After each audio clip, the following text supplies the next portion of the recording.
آیت نمبر 31 اور 32۔ قل ان کنتم تحبون اللہ فاتبعونی یحببکم اللہ ویغفر لکم ذنوبکم واللہ غفور الرحیم۔ آپ کہہ دیجئے اگر تم اللہ سے محبت رکھتے ہو تو میری بھی پیروی کرو، اللہ خود تم سے محبت کرنے لگے گا اور تمہارے گناہ بخش دے گا، اور اللہ بہت بخشنے والا اور رحم کرنے والا ہے۔ قل اطیعوا اللہ والرسول فإن تولوا فإن اللہ لا يحب الکافرین۔ آپ ان سے کہہ دیجئے کہ اللہ کی اور اس کے رسول کی اطاعت کرو، پھر اگر وہ یہ دعوت قبول نہ کریں تو اللہ ایسے کافروں کو پسند نہیں کرتا۔ ان آیات میں اللہ تعالی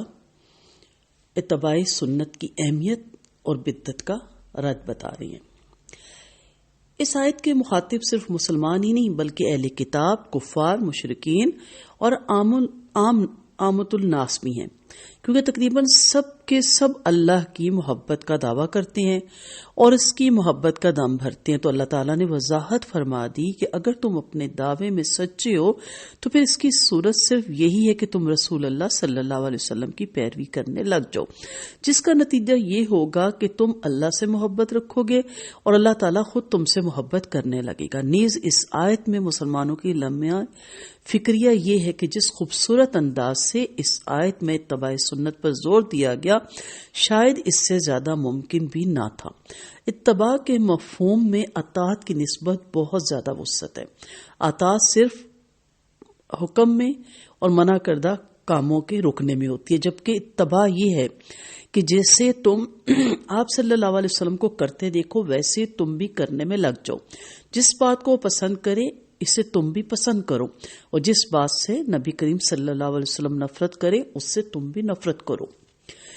کیونکہ وہ تمہارے لیے اسوہ حسنہ ہے۔ اور تیسرا سبق اس آیت سے یہ بھی ملتا ہے کہ مسلمانوں کو بدعات سے مکمل طور پہ اجتناب کرنا چاہیے، کیونکہ بدعت سنت کی عین ضد ہے، اور بدعت کی عام فہم تعریف یہ ہے کہ وہ ایسا نیا کام دین میں شامل کرنا جس کا اس سے کوئی تعلق نہ ہو، نیز وہ کام آپ صلی اللہ علیہ وسلم کے بعد دین کا حصہ اور ثواب سمجھ کر بجا لایا جائے، وہ مردود ہے۔ اور بدعات کو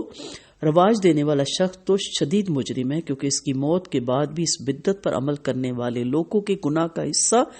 اس کے نامہ اعمال میں جمع ہوتا رہتا ہے، اور وہ شدید مجرم اس لحاظ سے بھی ہے کہ وہ اپنے آپ کو شاعرہ کے مقام پر سمجھتا ہے اور اپنے وضع کردہ نیک کام کو دین کا حصہ بنا کر دین کو مکمل کرنا چاہتا ہے، حالانکہ دین رسول صلی اللہ علیہ وسلم کی زندگی میں ہی مکمل ہو چکا تھا۔ سنت کے منکر کافر ہیں۔ اس آیت سے معلوم ہوا کہ جو لوگ اللہ کی محبت کا دم بھرتے ہیں مگر اس کے رسول کی اطاعت نہیں کرتے وہ سب کافر ہیں۔ اس آیت کے مخاطب اہل کتاب اور کفار و مشرکین ہی نہیں بلکہ مسلمان بھی ہیں، کیونکہ مسلمانوں میں بھی ایک فرقہ ایسا پیدا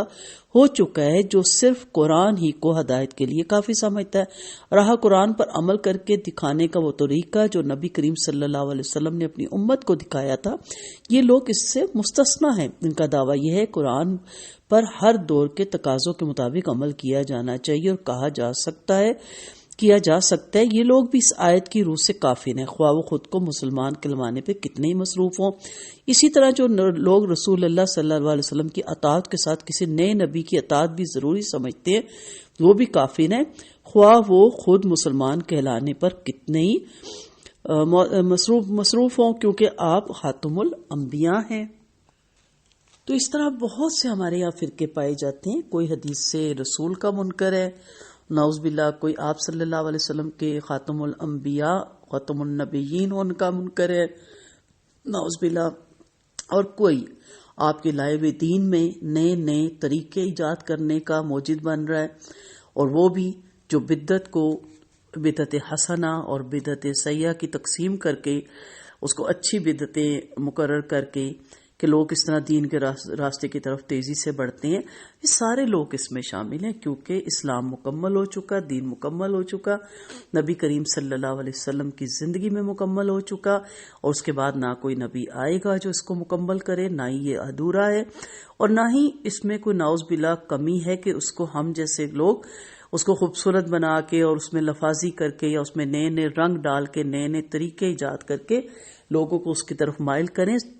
تبلیغ کا طریقہ بھی قرآن و سنت سے واضح ہے، نبی کریم صلی اللہ علیہ وسلم سے واضح ہے تبلیغ کا جو طریقہ ہے اس طریقے میں بھی تبدیلی لانا، اور یہ کہنا کہ جی ہم دنیا کے کاموں کے لیے، دنیا کی پروڈکٹ بیچنے کے لیے، ہم مارکیٹنگ کے لیے نئے نئے طریقے اختیار کرتے ہیں، تو جدید دور میں اس کو بھی لوگوں تک پہنچانے کے لیے جدید طریقے استعمال کرنے پڑیں گے۔ ایسا نہیں ہے، ٹیکنالوجی سے ہم فائدہ اٹھائیں گے، ٹیکنالوجی کو اس کے استعمال میں ہم ضرور لائیں گے، لیکن دین کو تبدیل کر کے، دین کی شکل بدل کے، دین میں نئے نئے